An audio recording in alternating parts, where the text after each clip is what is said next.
Ladies and gentlemen, boys and girls, children of all ages, welcome back to another episode of Always Almost There, Day After Show Live. It's been a minute since we did one of these, just under a month, but Really? it's good to be back. It is good to be back. You know, If we've only got like for 3 of these in the next 6 months. yeah, exactly. The number of days gap between this one and the next one is going to be a lot, and then the number of days gap between that one and the very next one feels almost indefinite. Like we can't actually count the number of days. But luckily, we know now, which I'm assuming it's being announced tomorrow, given that tomorrow is Tuesday. But I'm assuming the spring tour that we found out about over the weekend is going to be announced tomorrow. Yeah, it's odd that it has not yet been announced. I mean, it has been announced. Peter announced that there was a Florida tour, and we got confirmation that the flyers they were handing out were legit. I did book a hotel in New Orleans, so good for you. I hope I make it out there. New Orleans is a great spot, and that venue looks sick. Yes. All right, but that's 2026, Goose. Of course, we are here to talk about 2025, Goose, and the third to last show of the year. Nice little headlining performance at Hulaween last night. Yeah. First festival I've seen where even on a Sunday, the headliner plays at 5. We're just got to get out of town, you know? You go to bed early. You know, you're tired after the long several days of partying. I'm guessing that everybody at Hulaween went to bed early last night. I'm sure. They didn't stay up for the secret set, I take it. No. The secret acoustic set by the river. Yeah. That one really got me, actually. It was like the secret set rumors are great, but like somebody just added, finely crafted detail to the rumor of it's down by the river acoustic set. So good. I mean, I got to really start coming up with these things. Like, I need to start just injecting these insane rumors. Listen, you did this. For those of you who are not on Blue Sky, you missed Neil last week just definitively saying that Cotter was leaving Goose to join the Disco Biscuits. Nobody believed it. I mean, I think one or two people. There were some people that were like, "Wait, is this true?" Well, because I don't ever say ridiculous things like that on my account. I say lots of ridiculous things, but not gross conjecture like that. And that's my job. That is your job. Yeah, absolutely. But I don't know, Cotter era biscuits, man. It's going to happen at some point. There's going to be a biscuit show with Cotter behind the kit, and I only listen to Cotter era biscuits. That is my rule. There's an acronym now. All right. Well, let's talk about Hulaween. We had 2 sets last night. We had the band. This is our first show since Rise. It's been a month. Clearly the break did them well. But they came out on stage last night, like lots of like face paint and hand paint, no mustache on Peter, man bun and sunglasses Rick. There was a lot going on. There's a lot to take in. Peter's hands were terrifying. I don't know if you kind of focused in on that at all, but no, I think if you were in any kind of fragile state of mind, Peter's hands would absolutely destroy you. Yeah. So I don't know. So that one got me. Yeah. To answer Dylan's question in the chat, I don't think they were costumes. I think, last time they played Hulaween, it was October 27th, but they dressed up November 2nd. I think their costumes were people at a festival. Yeah, I think they were just there and vibing, and they allowed somebody to paint parts of their body. Checking out J-Rad before they played. Was watching the J-Rad stream after Goose, which had happened earlier in the day, and Rick was hanging outside stage. It looked like security asked him to leave at one point, which was really funny. So yeah, not the only person who got asked to leave by security. We'll get to that. Anyway, we'll get to that. Yeah. Where was I? Oh yeah, it's just Peter's hands. Just vibing, man, absolutely vibing. Everybody fully painted. Cotter, of course, just being himself. Top Knot Rick, and Top Knot Rick is really a thing. Yep. And it tells you something when there's Top Knot Rick. You can make assumptions about what got him into the state of mind that he's in, whatever. Regardless, it is loose Rick. It is Rick free from the restraints of feeling like he needs to satisfy people. He's just doing his thing. Do you agree with this? Because that's my vibe. Well, and we talked about this during the first set, wow, I completely lost track of that sentence. We were talking about this during the first set last night, where loose Goose is good Goose. Yes. Like And there was zero like one of the things about fall tour was that they were like, I think they were in their own heads a lot. And that's Yeah. one of the things we talked about that on our fall tour recap, which is coming soon, I promise. Yeah. Sorry. But one of the things last night is it felt that none of them were worried about any sort of thing that was happening during the show, and they were just playing. And I think that paid dividends on just the overall sound. Like there's no insane jamming last night, but this is one of the overall stronger shows that we've seen in a while, just because it was pretty consistent throughout. They played great, and it didn't feel like they were trying too hard. Right. Yes, I do feel like they believe they have a responsibility to put on a certain quality show in certain situations. Yes. And I think when they do that, this is your old phrase. I'm surprised you haven't said it yet, but what is it? High bar, High low floor, ceiling. low ceiling. Yeah, there you go. Yeah. That's your thing. And so I think you coined that way back when Taboose was happening. And Taboose had that very similar vibe where everything felt like really uptight and like just never really got to where it needed. That's not what high floor, low ceiling is. But okay, what does it mean? Please, high floor, low ceiling is like the worst show is like not that bad, but like the best show is like not that good. That's Taboose to me, is it not? Like it's very good, but it's not anything insane. Right. I mean, that's how I felt about Taboose. Nothing was insane in Taboose. Nothing was horrible in Taboose. How did we get to talking about Taboose?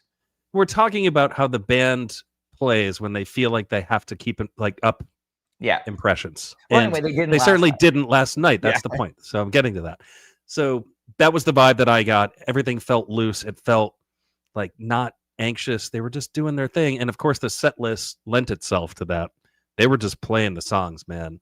And I love it when they just do that. There was no like, we got to play. There was no songs from Chain Your Dragon. There were 0 songs from Chain Your Dragon. There was like just no desire to play the typical type of set that they always play. And of course, these are the types of shows that you and I get really excited about. Yes. I was immediately, I was expecting like a royal opener last night, but they come to the gate, like Arrow Into My Mind has been consumed by media, and a pretty good Arrow. For being 17 minutes, like a 17-minute Arrow usually doesn't have time to do much. Thinking of ones that did like Grand Rapids, but like usually you see a 17-minute Arrow and it's like, all right, good start to the show. But they don't go for the peak here. There's just a lot of like cool exploration that happens, and the segue into media is phenomenal. Sick. Absolutely amazing. So before we move on to media, I want to talk about the talk about the tease here in Arrow. So if you listen, Peter does this kind of repeating 3-note phrase over and over and over again, which kind of makes you think a little bit of Sirius, the song by Alan Parsons Project, more commonly known as Da Bulls at Goose 2024. And I want to say a thing about teases, because now I've been pulled into this thing as the guy who says no. And no, you're pulled into it because you're part of the committee. Yeah. Okay. Fine. So, here, I just want to say this about the tease. When you're noting a tease, it's not, does it remind you of the song? It is, are they playing an actual phrase from the song? And in this case, it is a 4-note phrase in the song, or it's a 3-note phrase with like a significant amount of delay. So you get that extra note. I don't know if it's one or the other. But in any case, it's 4 notes. Peter's playing mostly 3. And then he finally picks up a 4th note, and it sounds like nothing like Sirius at all. So at that point, it's no longer a tease. But in any case, there's a cool section right at about the, 15 seconds to 16 minutes mark. And they kind of pull that out for about a minute, or just about a minute. And it's pretty neat. But cool version. And then, of course, that leads right into the segue to My Mind Has Been Controlled by Media, which is awesome.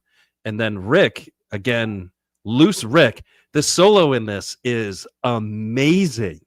Ridiculous. I love this guitar solo so much. I mean, he always kind of has this little weird solo because the whole song is like meant to be, off balancing and like angular and weird and all of that stuff, because it's, it's a Cotter tune. And Rick really leans into that with the guitar solo, and he plays all of the right notes to make you feel perfectly uncomfortable and blown away. Yeah. And man, do I love that. Yeah. I mean, That's it. I'm with you on that. It was great. And then, media. And again, Loose Goose, Audible, third song of the show, Big Modern. Like, that's what you want to see. Top Knot Rick. Even though I'm like, as we all know, I'm obsessed with this song. Like, Yes. just like Audible, a big jam vehicle in the middle of set one. Like, why the hell not? Rick, you could tell it was an Audible because Rick completely forgot how to play the beginning of the song. But then they recovered nicely. There was a little bit of that last night. Maybe it was like a little bit too loose at some points, but I'll take it though. I legitimately at this stage in Goose's career, I will take a little bit of slop in exchange for them just like it doesn't all need to be perfect. And I not to keep hammering on this point, but I do think that they believe that it all needs to be perfect. They got to nail all of the songs, and it just doesn't. And this is a perfect example because it was fine. It was botched a little bit, and then of course the jam that comes out of this is completely different than what you typically get in a Big Modern. It still has like the Cotter double I time would say thing. completely, but Yeah, it is different. but it's a different vibe. Yeah, it's a little bit more chill before it gets to the same old Big Modern stuff. I don't know. But there I is can say about that this one. really cool, like chill and kind of more again similar to the Arrow, just like a little bit exploratory. Rick was doing a lot of stuff with his loops last night. Right. Like he spent a good amount of time, kneeling down and fiddling with knobs. Definitely an Arrow for sure. Yep. Yeah, but that happened in the Modern too, and I think that also just left a lot of space for Peter and Trevor to really do some great melodic stuff. That was also Peter played really, really well last night. Again, I think one of the things we talked about in our fall tour recap is there was a lot of Peter playing with loops and being into the Ableton thing and all of that. And so we didn't I was shocked that there was no Goose last night. I don't think the fast slow quite got there, but if they even played it. But I think that there was just a lot of really great playing from Peter last night. And this Big Modern, like the stuff he was doing on the roads, just clean playing, like not worrying about the effects, not worrying about the ring mod, just playing roads. And it led to a really cool segment. Yeah. The only complaint I guess I have about this Big Modern is that Cotter did the double time thing and kind of took it out in the way that they always do. And I wish he hadn't. I wish he had allowed it to feel different all the way throughout. Yeah. But it's so great. And then, I mean, segue into Silver Rising was solid. Felt like they could have kept going in the jam for sure. But we're back to the old arrangement of Silver Rising. I don't know if I'm psyched about this. I like the new arrangement. I am very. By the way, speaking of arrangements, we didn't even talk about the E-drums in Arrow. I mean, that was just for like a few seconds. Okay, but I hope they don't do it again. Oh, it wasn't that bad. I mean, they were going for that full-on Genesis effect, which they love. Well, that's what they did. It felt exactly like what happened Cotter's first few versions of Everything Must Go, where he was like really leaning into the E-drums, and then they stopped doing it. And it felt like exactly the same kind of thing in the Arrow. Just like reminded of the sound effects that happen in his very first version of Everything Must Go from the Cap, where it's just like they immediately took those away. Like I don't even know what those things were. And they were just like, you're never doing that again. We're taking these away from you. And then he got different effects and he still did those. But if you want an example of like E-drums gone bad, go back and listen to that version. It's an excellent version of Everything Must Go. 4724. Neil would not have you say think it was excellent based on how he talked about it last year, but I guess in hindsight it's gotten better. I don't recall hating on it that much. I'm pretty sure you like dropped it off your list. Maybe I did. Yeah. Maybe just for those E-drums. Anyway, in any case. Silver Rising. We're back to the old arrangement. I like it. Yeah. Whatever. I mean, it doesn't matter. It's completely inconsequential to a show whether or not they play this arrangement or another arrangement. It's a song that happens in the set. And I'm grateful that there was only one of them. There we go. And then we get the 14-minute Dustin Hoffman that does the 14-minute Dustin Hoffman thing that it's been doing since June. I'll take it every time. I listen, it's fantastic. But I'm waiting for it to, go big again. Maybe a Goose Miss Dustin, perhaps. Sure. Dylan in the chat asking about seeing the written set list. Yes. Shout out to friend of the pod, Karsten, who is also celebrating his birthday today. Very exciting. He sent me a picture of it last night. They were supposed to play Wisteria in the first set.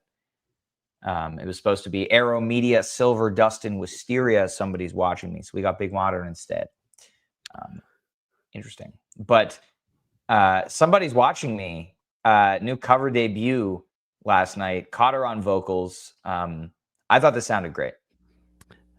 Yeah, mixed opinions abound on this one. People love it. People hate it. You know what's funny is this particular song. I went back today and I listened to the original because I think everybody recalls the original. You hear this and you're like, of course, I've heard this a million times in my life. Mm-hmm. But have you ever actually just listened to the verses closely? I don't know how many people have, because all everybody remembers is the chorus part with Michael Jackson singing. And I think that imprints into your brain that it's Michael Jackson singing the whole entire song. It's not. It's not at all. There's Rockwell, whoever that is. And so that dude is just kind of doing this spoken word style thing. And it's really embellished and dramatic the way he does the spoken word. And so you'd never heard the lyrics clearly, because of course you don't pay attention to that part because you're just focusing on Michael Jackson singing, because Michael Jackson rules. I bet you, Neil, most people's knowledge of the lyrics go, somebody's watching. Yes, exactly. That's exactly my point. Thank you for illustrating that. And so when Cotter actually does these words and enunciates them, I don't want to use the word singing because it's not. Is the mailman watching me? And he does it in a way that only Cotter can, which everything that Cotter does when he sings sounds like David Byrne. To me, it's just like David Byrne the whole way through. And I don't know, it's cool. It's distinctly Cotter, this cover. And if you don't dig the distinctly Cotter, then you're not going to dig this one. But it's a great song. And I really love, Rick singing Michael Jackson rules. It's just, he nails it. I mean, he obviously practices it. He has to. Or he must.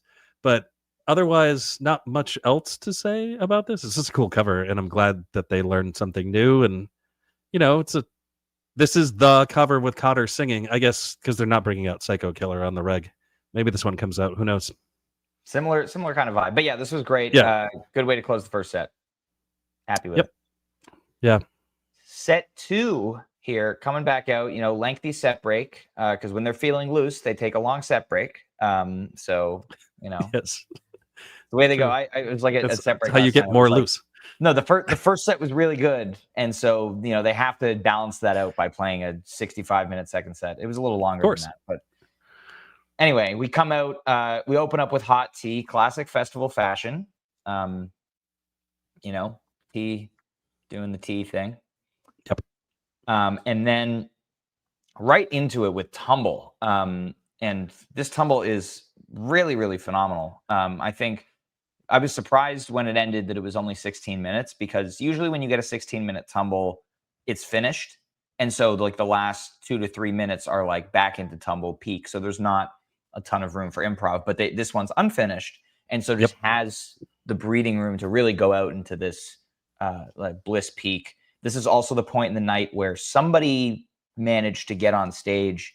And speaking of loose goose, like Rick was so in his own world during this jam that there's like a video that someone on the rail took of this guy just like vibing next to Rick, and Rick has no idea that he's there, like right next to him. And then Jordan like comes up from behind him and just like taps the guy on the shoulders, like, buddy, like let's go. I gotta go. What are you doing? That was, I think, the best part about it is, like, I think in most rock and roll shows, that dude gets absolutely tackled and dragged off of stage. And Jordan, drum tech Jordan, of course, goes and kind of taps this guy on the shoulder, and it's just like, let's go. Come on, buddy. Like, it's time to go. Like with this like look, with just like, man, I'm so sick of dealing with these hippies. Like, come on, dude. You know what? For those of you who, if you're not in El Goose, or you haven't watched, we're gonna share this video with you. Oh, it's so good.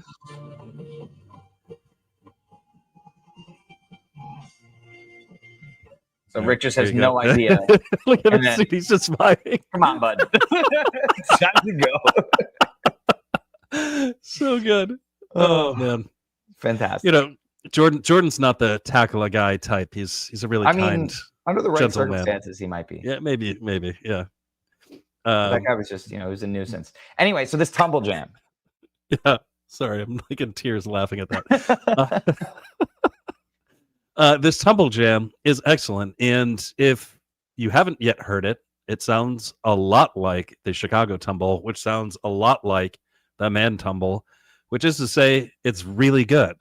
Yeah. Right? Can we say that? It is really good. Some people are off put by jams that sound like other jams. This jam certainly sounds a lot like Chicago. It doesn't have that end piece that Chicago has, which is like a little distant and weird. But man, is it really heavy on the emotive soloing. And Rick is getting pretty good at that. I mean, he's always been good at that, but yeah, excellent version. It's, again, because it sounds so much like other jams, this thing's not like earth-shattering improv, but it's still an incredible guitar solo, and I think folks will really dig this one if they haven't yet heard it. 100%. And then we get into Mad World. Great transition here. First Mad World since last year in Montana, 89 shows. That one also came out of a tumble. It was part of a tumble sandwich. It was an exciting bust out, but was not good placement. This is much better placement. And I love Rick singing this song. Like, really happy to see it pop up. It is one of the covers that they do that just is amazing.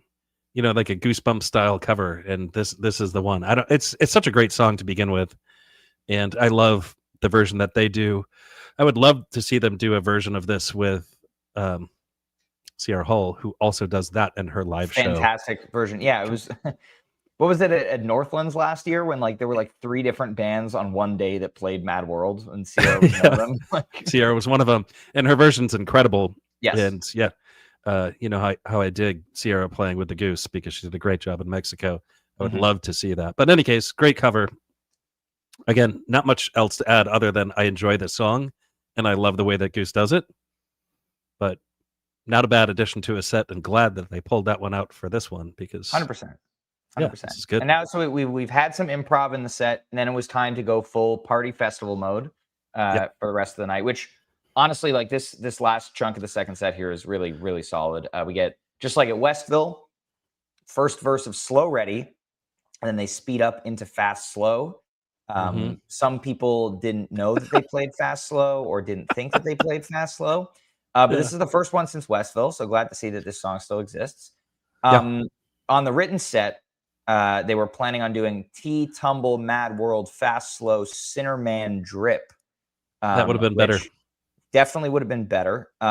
Fast Slow into Sinner Goons would have been really sick. Right. And better, they could have cut T and had 15 extra minutes to either Goons or Drip. Yeah. I still think the T was good for what it's worth. It's not a bad way to, kick off the party if you're having a party second set. But the thing that I noticed last night, and especially when it's now juxtaposed against Sinner Man on the set list, is that Fast Slow, although it was kind of the introduction to the Goons in a way, there had been Goons before Fast Slow, but it was like the big moment, the debut to some degree of the Goons. And now the Goons has evolved without this song, because that song wasn't played since the end of Summer Tour, and it almost feels a little flat, feels a little thin now. It's not nearly as good as, they didn't go all in on it. Right. Yeah. The places that Creatures now goes, or Empress of Organos, or Sinnerman.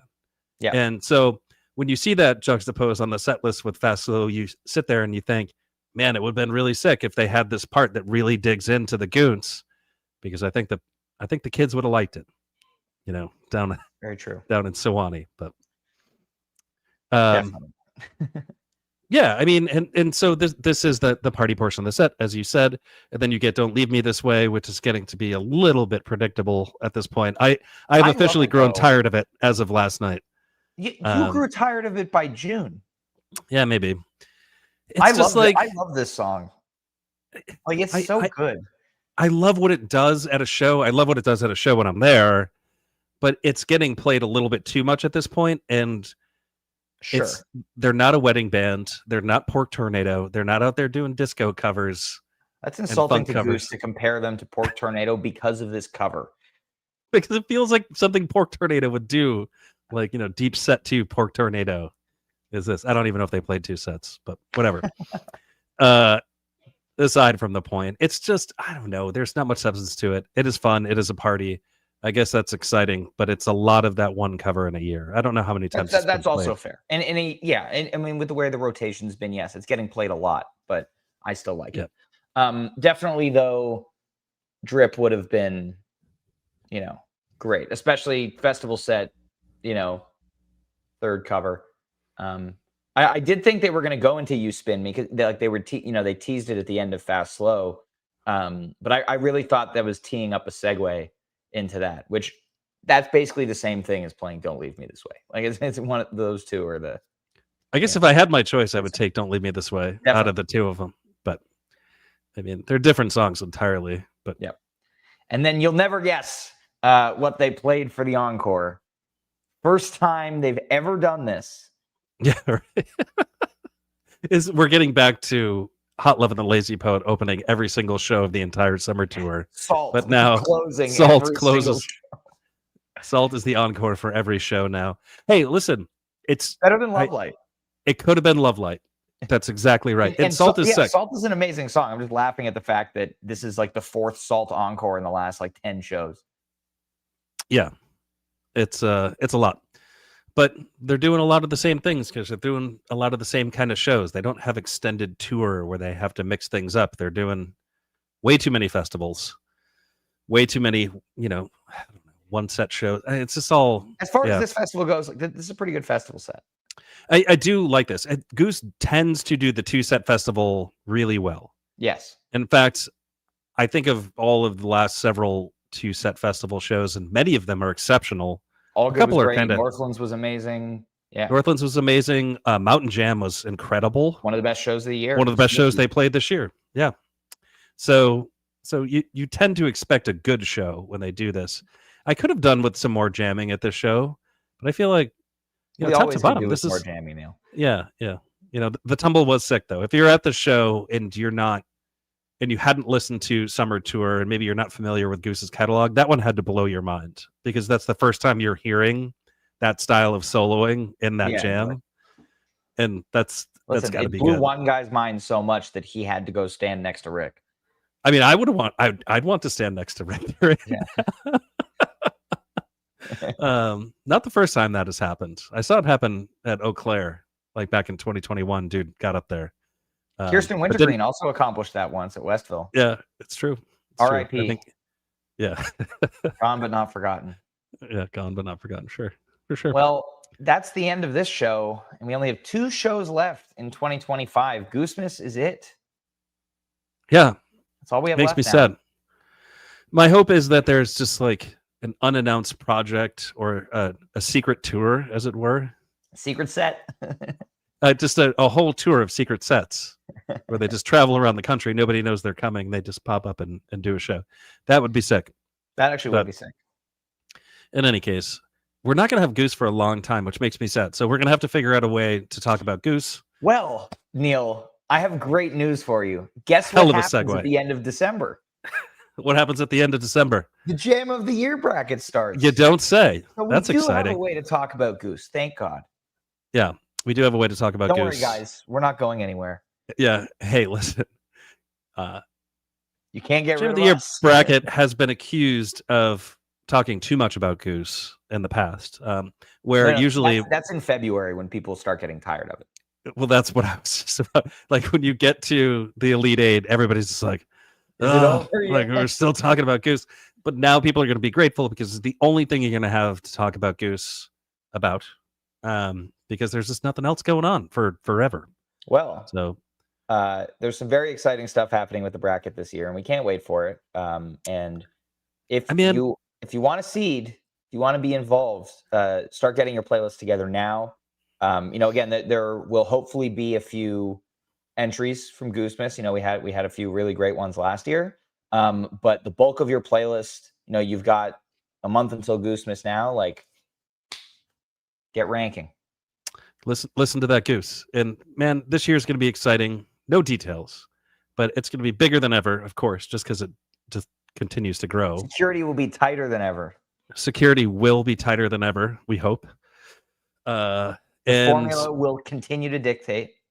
Yeah, I mean, big things are in the works. If it all shakes out, everything's going to be great. No matter what happens, it's going to be great. I mean, the jam of the it's year going to be great. It's the best time of the year. So exciting. No be done. The formula will not be released. That is one thing that will continue to be the same in previous years. Wait, haven't we actually told people the formula? Yes, the formula. It's a weighted average thing. It's like not complex, but the formula dictates, as we all know, and we can't wait. Uncle Fred's Jive is going to go for the 4-peat. Yep. It's all going to be amazing. I imagine the hype videos are coming soon from Uncle Fred's Jive. He is in possession of all of the golden strange men. So, and he's actually doing. I heard that he's doing like mock jam of the year drafts right now, like and like filling out brackets that like different variations and studying, the crowd. Yeah, you know what he does is he just pays attention to people arguing on the internet, and that's how he makes his picks. He basically said that the other day. That's him preparing. It's like, Rocky running up the steps. He's got a folder. Yeah, he's got a folder with printouts of all of our skeets, and like, exactly. I hear he's been training an algorithm. He's going to have his own formula that trains itself on our Blue Sky feeds, and is going to guess what's going to happen. But anyway, we're being crazy. We got a big prediction from Josh here. Goosemas will be better than Grand Rapids and Milwaukee combined. I hope so. If that happens, I don't think the city of Providence will survive. There will be rioting with joy. Yeah. No good shows have ever been played in the city of Providence by any band. No, not at this venue either. Not at this venue. No. Nope. It's a magical place. And before we go, because we should go, this is the last time I think we're going to record. Maybe not. Between now and Goosemas, might be something. You want to plug the Night Zero thing, or like you done talking about Night Zero? That's a good idea. Yeah, right. Well, actually, tickets are going fast. Last I heard today, there are less tickets available. I forget where I was going to try to say something clever about how like they're more than half the tickets are sold. But yeah, we are well over half of the tickets are sold for Night Zero at the FET Music Hall in Providence, Thursday, December 11th. I will be playing, Night Zero Band will be playing their 3rd annual gig. No rehearsal as per usual, because that's how we do. Disco as well, comedy from Cam and Nico Suave. Who also might be singing some songs with other people. But it's going to be a great time. You should come out, buy your tickets. All proceeds are going to Conscious Alliance, as we've done every year. But it's going to be fantastic. So come to Providence on the 11th. Yeah. Important detail, buy your tickets. If you want to go to this thing, if you're even slightly interested, definitely buy your tickets. And I know this is a marketing tactic when everybody's like, low ticket alert, like you're not going to get in. This is like actually for real. There's a chance you might not get in. Like last year, it actually happened. People were bummed. They didn't get in. So buy your tickets now if you really want to get in. Now is the time to do it. It's guaranteed to be a blast. I'll also be there. Just Neil will be in the front row yelling "Gild the fucking lily" at me for our entire set. Damn right I will. As he did last year. As is tradition. Goosemas is nothing if not tradition. God, so we have to keep it up. It's going to be so much fun. It's going to be so much fun. Yeah. Well, yeah. We'll see you guys soon. We do it again. We have our fall tour recap. It is coming. It will be out soon. It's very, very long. And there's a lot. So there's content. A lot of words. Have no fear. As usual. Yeah. No, we never talk a lot. Well, everybody enjoy the rest of your Monday. I hope you're not too sad about the darkness outside, because I am. But yeah, it's November. It's bracket season. Is coming. Almost. Goosemas is coming. Bracket season. Maybe we'll learn about this theme soon. Maybe we won't. But I'm looking forward to finding out whenever that is. I did look a couple of weeks ago to see when the theme was announced for Hampton Goosemas, and it was a week before the shows. They like put out the video with all the stuff. So see what happens. We don't want to stress out Will Thresher. He's like a mad scientist right now, trying to make it all happen. Cook. I'm sure. Let him cook. Exactly. Whatever he comes up with will be amazing. Yeah. Well, all right. Thank you, everybody, for tuning in for our Hulaween recap. Enjoy the rest of your Monday night. Enjoy your week. Enjoy your next chunk of time before we see you again. But thanks for watching. As always, love you. We'll see you next time. Peace.